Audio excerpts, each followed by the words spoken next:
आजकल 2-4 दिन से सोशल मीडिया पर एगो वीडियो वायरल होता जौना में एगो पत्रकार 1 रुपया का सिक्का लेके और चिल्ला चिल्ला के ई कहता कि बिहार सरकार अडानी के 1000 एकड़ से लगभग ज्यादा ही जमीन 1 रुपये में दे देले बा और जौन जमीन दिले बा 1000 एकड़ में 10 लाख पेड़ काटल जाई तब जाके वहां पर पावर प्लांट सेटअप हुई।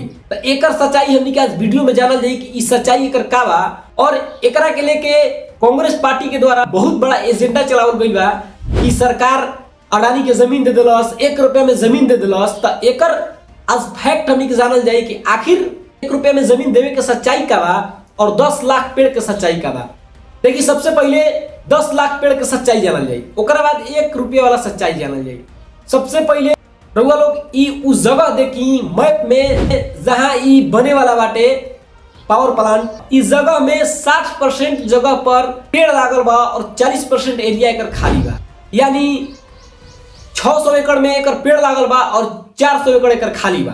ठीक, तो 600 एकड़ में खुद दिमाग लगाई और चैट जीपीटी से पूछी, हम हालांकि पूछनी सवाल के हमारा जवाब वो ये दिलस 100 एकड़ में 10 लाख पेड़ कबो ना लाग सकेला। ई लोग 10 लाख तो पेड़ ऐसे कहता, चाहे ई पत्रकार ऐसे कहता या कांग्रेस पार्टी ऐसे कहता, लागता कि ई धनिया और पुदीना है।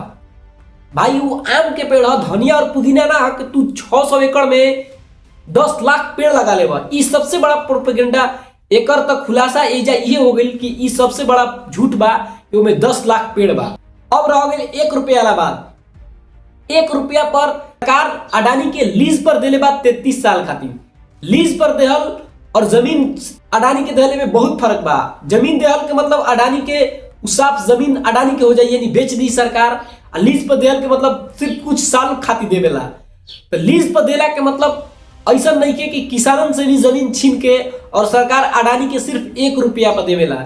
ई एगो फॉर्मेलिटी पूरा होला लीज पर देवे के। जैसे हम कुछ उदाहरण बतावत नहीं और जवन ई कांग्रेस पार्टी एकरा के लेके आज हो हल्ला करता, हम वही कांग्रेस पार्टी के उदाहरण बतावत नहीं। साल 1993 में गुजरात के मुख्यमंत्री चमन भाई पटेल वो समय पर कांग्रेस के सरकार रहे और मुंद्रा एयरपोर्ट अडानी के बनावे के रहे और ओकरा में 4940 एकड़ जमीन चमन भाई पटेल कांग्रेस के सरकार 10 रुपया प्रति वर्ग मीटर पर अडानी के दे देहल गई। यानी पहले से ही लोग खुद ही काम कैले बा और बिहार में आके एकर विरोध करता।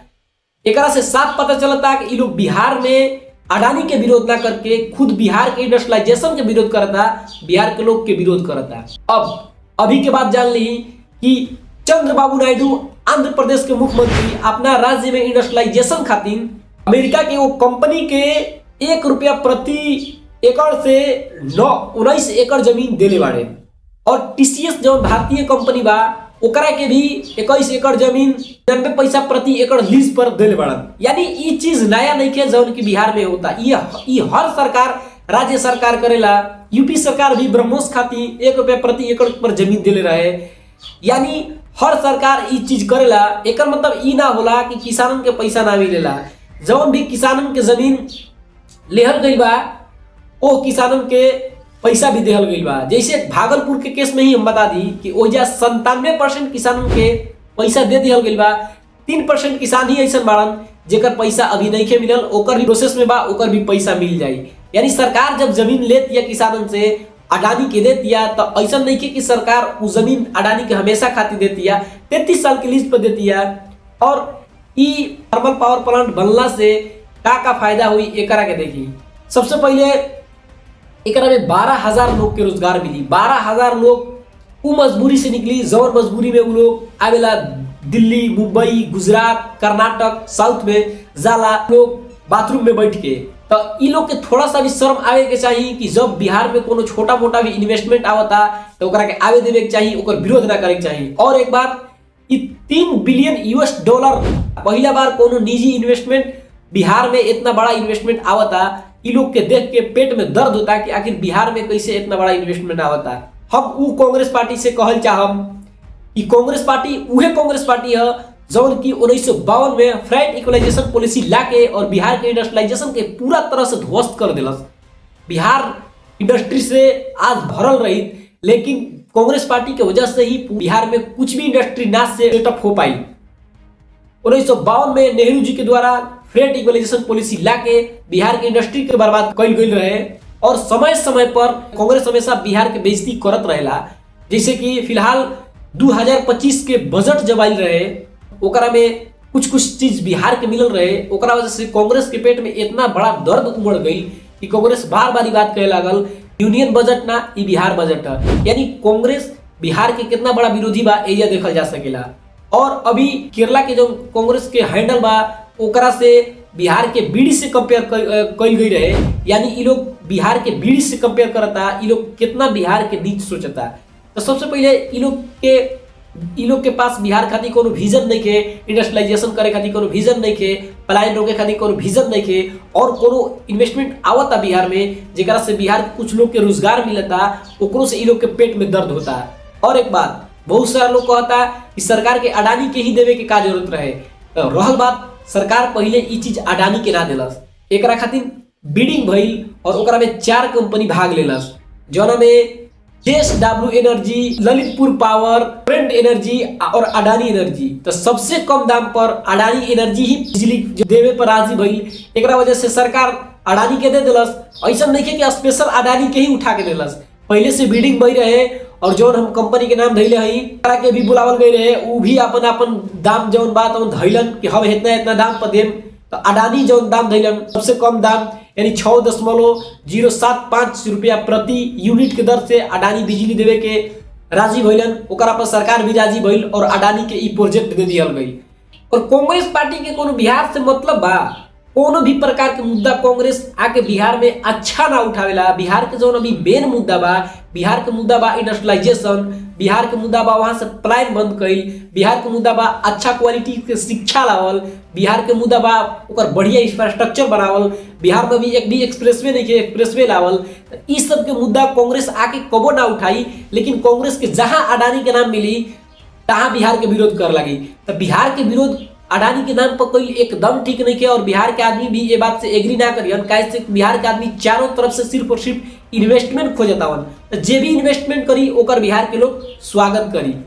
हम कहत चाहते हैं कि कांग्रेस पार्टी आज मुंह उठा के कॉन्फ्रेंस करता, प्रेस कॉन्फ्रेंस करता। कांग्रेस पार्टी वो दिन मुंह उठा के काहे ना प्रेस कॉन्फ्रेंस कैलस भैया कि दूसरा राज्य के पीएम मित्र पार्क, सेमी कंडक्टर, कृषि सखी योजना ऐसा बड़ा प्रोजेक्ट मिलत रहे। तो उस दिन कांग्रेस पार्टी काहे ना कैलस प्रेस कॉन्फ्रेंस की हम बिहार के इस चीज काहे नहीं के मिलत। तो जब कोनो चीज बिहार के अच्छा चीज ना मिलेला ओकरा से कांग्रेस पार्टी कबो प्रेस कॉन्फ्रेंस ना करेला। कांग्रेस जो बा झूठो सचो के हाइप बनावता, अडानी के दे दिया, अडानी के दे दिया। तो अडानी के ऐसा नहीं कि डायरेक्ट दे दिया गइल बा, एकरा पर पहले से प्रोसेस चलता जेकरा में कि अडानी सबसे कम दाम पर बिजली देवे पर रेडी भइलन, यही से अडानी के दे दिया गइल बा। बिहार के कोनो चीज मिल गइल ओकरा खिलाफ कांग्रेस पार्टी प्रेस कॉन्फ्रेंस करे लागल। तो कांग्रेस पार्टी के हिसाब दिखाई देता, कांग्रेस पार्टी के जो नियति बा कि कांग्रेस पार्टी का चाहता।